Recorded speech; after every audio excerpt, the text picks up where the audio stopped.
me fale uma coisa. Bom, a gente está numa fase aí de quarentena, distanciamento social, né? Minha paciente, Raquel. Bom, e a gente sabe que o nível de ansiedade, de preocupação, está muito alto. Minha pergunta essa coisa dessa respiração mais superficial, uma respiração mais ofegante, por exemplo, de uma crise de ansiedade, isso pode gerar tontura, por quê? Então, veja, o labirinto, ele manda as informações para o cérebro, né? Deixa eu só baixar aqui, porque apareceu o labirinto manda as informações para o cérebro. Lá vai ter todo o ajuste, né? Ela vai para uma região que a gente chama de região. É uma região que não é muito bem conhecida, mas é uma região que é responsável pela via vestibular, a via do labirinto. Só que essa região ela tem conexões, né, com todas as áreas do cérebro da gente, com o sistema límbico, que é o sistema das emoções, com toda a área temporal. Então, quando você diz assim, Ítalo, a ansiedade tem a ver com tontura? Tem. A ansiedade, ela pode piorar a tontura, como a tontura pode piorar a ansiedade. Né? São duas doenças, vamos dizer assim, doenças entre aspas, porque tontura é um sintoma, né? Ansiedade, dependendo de como for, pode ser até considerado uma doença, né? Mas uma interfere na outra. E hoje em dia a gente conhece uma doença que a gente chama TPPP, uma outra coisa, é com T, não é com V, é TPPP, a tontura paroxística posicional postural, tontura paroxística postural perceptual, eu troquei os nomes. Mas essa tontura, ela é uma tontura, né, que integra a via vestibular com a via, né, límbica, a via do sistema nervoso das emoções. Então, a gente tem muita coisa. Você diz assim, Ítalo, pânico tem a ver com tontura? Olha, todo paciente que tem pânico, ele se queixa de tontura. Né? E tem um trabalho de um colega lá do HC, o Renato Ramos, que ele pegou pacientes com pânico, com transtornos de ansiedade generalizada, e foi ver qual era a taxa de doenças labirínticas dentro desse grupo de pacientes. Quase 40% dos pacientes tinham problemas no labirinto. Então, tem uma associação. Né? A gente tem que, da mesma forma que a gente investiga o sono, a gente também investiga como é que está o sistema, esse sistema emocional, esse sistema, né, psíquico, o psiquismo do paciente. Então, a gente tem que investigar. Porque muitos pacientes, às vezes, têm essa TPPP, tem uma VPPB, e desenvolve em cima da VPPB um medo, e esse medo, muitas vezes, é interpretado como uma tontura. Né, para o paciente. Então, assim, doutor, eu tô com medo de virar a cabeça para cá. Eu começo a virar, eu acho que já estou tendo a tontura. Ele diz assim, mas você chegou a rodar? Não, mas é como se eu estivesse rodando. Né? Então, o medo, às vezes, é interpretado pelo paciente como uma VPPB, mas não é. Isso é só o sistema límbico aí atuando. Não só o sistema límbico, né? Tem várias áreas corticais, né?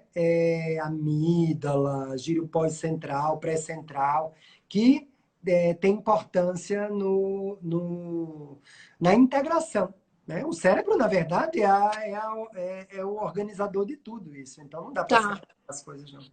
Oi, Ítalo, no caso de pacientes que associa a tontura com mudança de ambiente, principalmente com a parte de iluminação. Então, eu já vi pacientes falar assim, quando eu estou num ambiente com a luz artificial, aí eu vou para uma luz natural, me dá uma sensação de tontura. E aí, às vezes, eles perguntam, quem entra aí? É o oftalmo entra junto? É o otorrino? Então, que na verdade, tem muitas doenças, porque isso é tudo de integração neural, né? Isso é tudo de integração de nervos. Então, o estímulo visual, por exemplo, ele é muito bem descrito, uma tontura visual, nessas TPPPs. Né? A gente vê muitos pacientes, por exemplo, doutor, quando eu estou em casa, eu não tenho tontura. Se eu for para a rua, para o shopping center, eu entro no shopping center e começo a passar mal. Eu entro num restaurante, muita gente andando de um lado para o outro, eu começo a passar mal. Doutor, eu vou entrar no shopping center, quando eu faço aquele negócio de rodar no estacionamento e começa a passar mal. Então, às vezes, o estímulo visual, né, tem muito a ver com essa TPPP, assim como também tem muito a ver com enxaqueca, por exemplo. Né? É, às vezes, um estímulo para enxaqueca, né, é um estímulo visual. E quem tem enxaqueca pode ter tontura. Porque existe, inclusive, uma enxaqueca que tem a ver com labirinto, que se chama enxaqueca vestibular. Né? Então, tem muita coisa. Então, essa coisa faz sentido que o paciente fala, olha, doutor Ítalo, quando eu chego num lugar que eu tô, às vezes, doutor Ítalo, eu ligo a luz do meu celular ou do computador e começa a passar meio mal. Aí tem várias coisas, né? Porque tem questões posturais também. Às vezes você está no celular, mas está assim. Então, né, a gente tem que ver exatamente o que que é. Foi um estímulo visual ou foi um estímulo postural? Né? Tá. O que está Ítalo, causando teve isso. uma pergunta aqui de uma seguidora que ela falou que quando ela faz atividade física, acaba desencadeando a tontura. O que, que seria aí, influenciaria o que aí, nesse caso?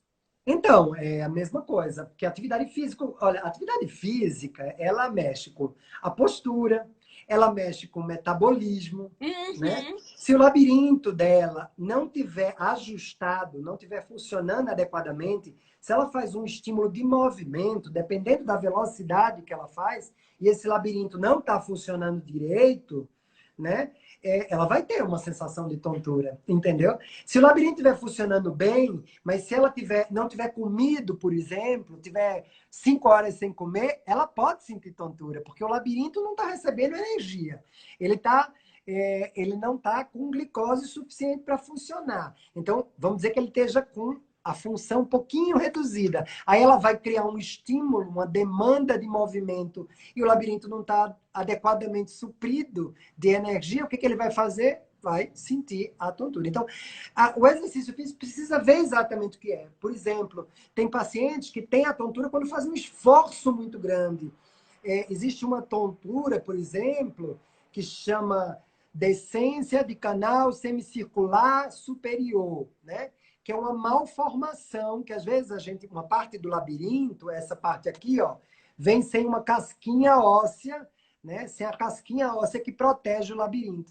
E esse labirinto fica em contato com o cérebro. Então ela faz uma força, faz uma pressão craniana, cerebral, que é a mesma pressão de fazer cocô, por exemplo. Nessa hora, ela pode estimular o labirinto através do cérebro dela. Então, depende muito. Estímulos sonoros também podem dar tontura. Por exemplo, tem gente que tem essa decência e tem um estímulo de som muito alto. Na hora que tem um estímulo de som muito alto, ele, opa, oi, a coisa mexe, a coisa roda. Então, é muito. Depende do sintoma. A gente vai pegar o sintoma, Karina, e vai tentar traduzir esse sintoma do paciente em queixas, vamos dizer assim, vai tentar entender esse sintoma do ponto de vista anatômico para entender onde é que é a disfunção e qual é o Tá. tipo de disfunção. Cada Uhum. tipo de tontura pode representar um tipo de causa. Ah, Ítalo, todas as tonturas são diferentes? Não, tem muita tontura que é parecida. Mas o otorrino, né? E principalmente aquelas pessoas que trabalham mais com tontura, elas são capazes de diferenciar, né, as particularidades de cada tontura e entender qual seria o caminho mais adequado a seguir, né, para Tá. tratar. Pessoal, envie suas perguntas. Ítalo, a gente já está finalizando.